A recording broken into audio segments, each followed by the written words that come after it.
California has been in severe drought for the last 4 years.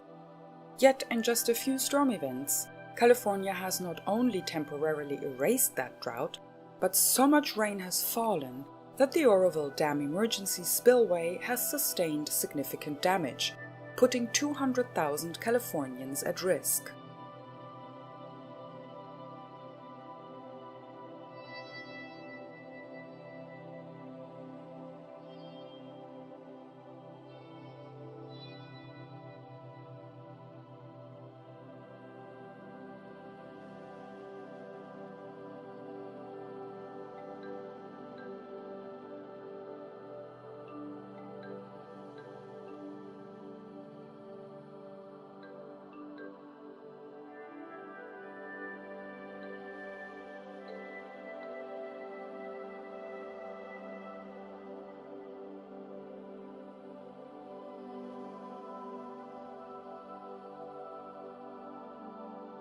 After 5 years of drought, now the extreme opposite, a deluge that just won't quit. The blinding conditions here are so bad you can't even make out the Golden Gate Bridge behind me. We are expecting torrential rain and violent wind in the bullseye of another storm system that just won't quit.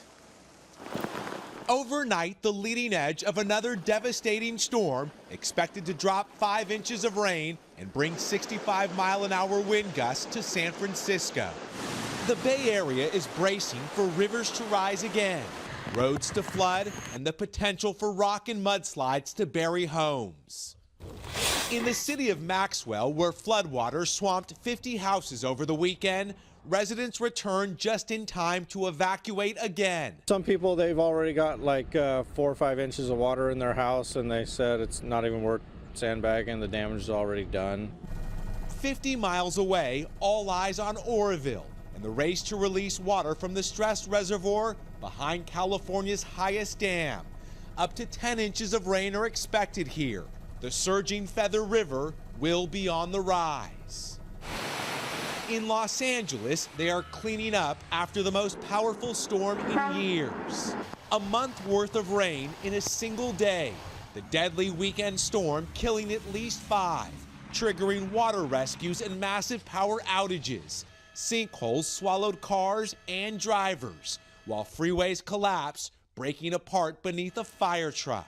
Hopefully this will be the last real big one, but you never know, it's kind of chaos.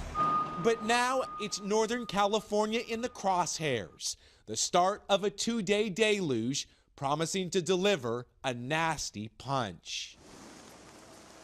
With the torrential rain just getting started here, we could see up to 5 feet of snow and blizzard conditions in the mountains. City officials say we should brace for flash flooding, power outages, and major delays at SFO, a storm system that is just getting started. Al, back to you. Miguel, thanks so much. And in fact, we are looking right now at flood watches and warnings. 18 million people, significant river flooding, as Miguel mentioned, rock, mud, and landslides likely. Wind damage, too. 22 million people at risk for high wind watches and warnings. And you can see rainfall amounts that could be anywhere from 3 to 5 inches of rain generally. The Central Sierra could see 5 to 8 inches. Northern California in the foothills, 3 to 5 inches, guys, in such a short period of time. There is going to be more flooding and much more damage. As always, the simple and logical question is, how can this be? How can so much rain fall in such a short amount of time? Longtime Weather War 101 viewers already know the answer to that question, and it isn't an atmospheric river stretching from Hawaii. Meantime, out west, stretching all the way from Hawaii into the west coast, we've got this Pineapple Express. We are watching this round of powerful new storms making their way into California with even more heavy rains and high winds. Why are meteorologists okay with repeatedly saying this water vapor is streaming from the island of Hawaii with no natural explanation for why that would be? Why would the island of Hawaii be providing this water vapor instead of the whole of the Pacific Ocean? Here's one very tangible reason for why that would be. A massive geothermal power plant with huge banks of fans capable of blowing tremendous amounts of water vapor into the air. This plant is conveniently located precisely at the beginning of the so-called atmospheric river. The Hawaiian Puna geothermal plant is exactly like the Californian geothermal plants like Casa Diablo that fuel the water vapor mass when it reaches the coast. Why can't meteorologists see with their own eyes that the so-called atmospheric river abruptly originates from the island of Hawaii but is fueled by other, equally inexplicable sudden streams of water vapor?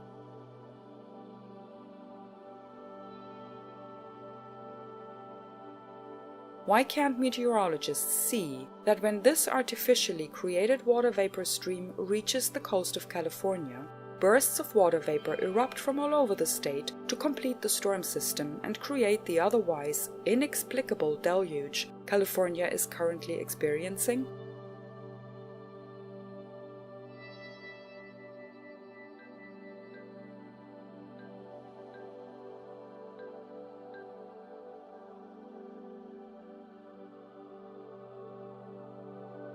For years, Weather War 101 has explained why geoengineers have such difficulty getting it to rain in California. This system depends on sequential water vapor generation from one state to the next, adding to storm systems until saturation point is reached.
California, being at the beginning of this nationwide cycle, has no states before it to bring storm systems to saturation.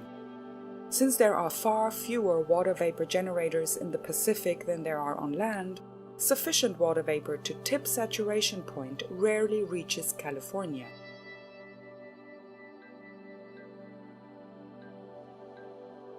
However, recent evident increases of the number of water vapor generators in the Pacific have produced enough water vapor concentration on several instances for the on-land water vapor generators to push them past saturation.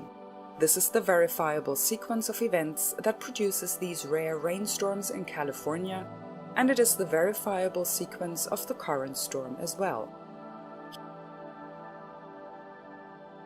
Here we see streams of water vapor burst from nowhere as if from a fire hose. In fact, in the perpetual effort to numb the public to reality, fire hose is quite often exactly how they refer to it. Here we see more streams.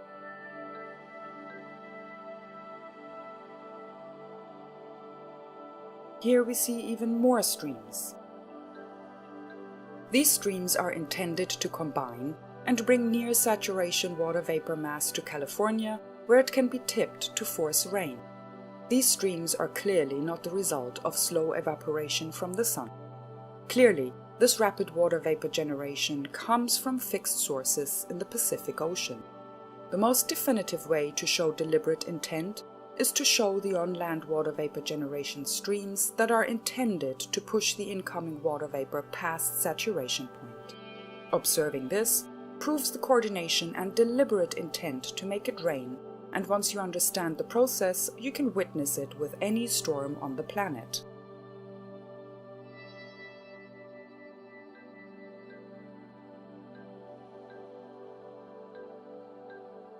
Here we see streams of water vapor generation in advance of the incoming water vapor mass.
Here we see more in-place water vapor generation to push past saturation.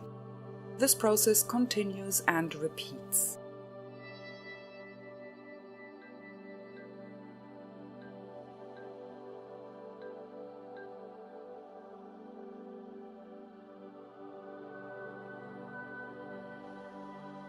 Once again, in 2017, this is the only way storm systems happen, and it's the reason that when it does rain, it comes down in deluge. While the social media bot networks misdirect and shift focus to Governor Jerry Brown failing to upgrade the emergency spillway, the real question people need to be asking is, where did all of this water suddenly come from after 4 years of severe drought? No rational person would blame the governor for not upgrading an emergency spillway during extreme drought unless they were aware of the capacity to create sudden, overwhelming events like this. Upgrading an emergency spillway during extreme drought would be like demanding snow tires in the desert.